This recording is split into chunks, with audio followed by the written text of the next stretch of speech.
All right, here we go again. Another one like the other one. Let's get to it.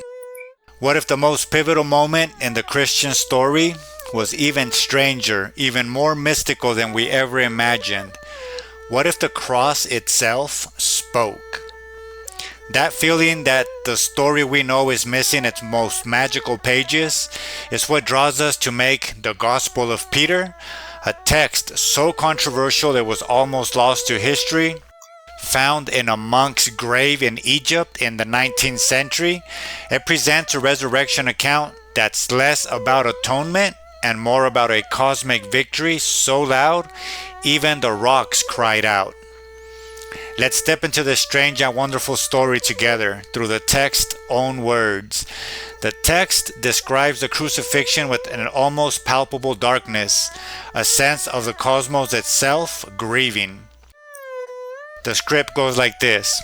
And it was noon, and darkness came over all of Judea, and they became anxious and distressed, lest the sun had set while he was still alive. For it is written, for them that the sun should not set on one who has been put to death. But the real drama begins at the moment of death, and this is where the text delivers its most stunning and controversial image. And it says this, and they brought two criminals and crucified the Lord between them, but he was silent, as having no pain. The silence of Jesus is the first clue. This isn't a man overcome by agony. This is a divine being in complete control. Then, as he dies, the world erupts. The scripture says, and many went about with lamps, supposing that it was night, and they fell. And the Lord cried out, saying, my power, O power, you have forsaken me. And having said this, he was taken up.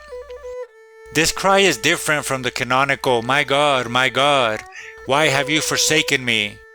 Here he cries out to his power, his divine essence, as if it is a separate entity leaving the body. Then the earth shakes, and the scripture says, and in that hour the veil of the temple of Jerusalem was torn in two. And then they drew the nails from the hands of the Lord and laid him on the earth. And the whole earth shook, and great fear arose. The soldiers, terrified, decide to guard the tomb, but their efforts are futile. What happens next is the centerpiece of the entire text, and it goes like this. And in the night in which the Lord's day was drawing on, the soldiers were keeping guard, 2 by 2 in the watch, and a great sound came from heaven, and they saw the heavens opened, and 2 men descended from there, having great light. The stone rolls away by itself, and 2 luminous figures enter the tomb.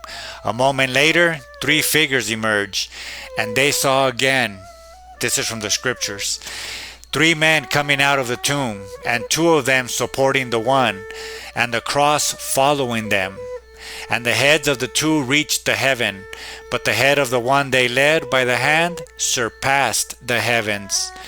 This is the scene that would have gotten this gospel banned. The resurrection isn't a quiet, solitary event. It's a cosmic procession. And then the cross speaks, and this is what it said. And they heard a voice from the heavens saying, have you preached to those who are asleep? And an answer was heard from the cross, yes. The cross itself becomes a character, affirming that the spiritual victory has been achieved even in the realm of the dead. This wasn't just a physical resurrection, it was a harrowing of hell. This is the gnosis, the saving knowledge. The text reveals that the crucifixion and resurrection were not a transaction to appease any angry God, but a cosmic event that shattered the boundaries between life and death, heaven and earth. The spark within us is that same unconquerable power that cannot be held by death. Awakening is the process of realizing that the same power that rolled the stone away and made the cross speak resides within us, waiting to be acknowledged. This stands in stark contrast to the mainstream view. Salvation here isn't about being forgiven because Jesus paid a price. It's about participating in a victory over death itself, A victory that has already been won by the indestructible Christ within all of us. So let's look at the rituals built on the other story. The focus on the suffering, the guilt, the blood, sacrifice. Stand, kneel, mourn the death, eat the symbol of the broken body. What does any of that actually do? Keep coming back to this. Does it connect you to the triumphant world-shaking power that made the cross speak? Or does it keep you focused on the death? Forever a mourner at a grave, never realizing the tomb is empty and the victory is already yours. The Gospel of Peter is a mirror, and it's asking you, are we worshiping a dead man on a cross, or are we recognizing the living power that walked out of that tomb and transformed the cross into a symbol of victory? This connects the Eastern traditions where enlightenment is waking up from an illusion of death. So, why are we here? Why does this wild ancient story of talking crosses and cosmic processions stir something in us? That feeling, that sense of awe, that's not a desire for a darker story. It's a longing for a bigger one. It's your inner power, your unconquerable spirit, recognizing its own potential for liberation. It's inviting us to stop mourning the death of the old and start witnessing the resurrection of the new. Within us, right now, the stone has been rolled away.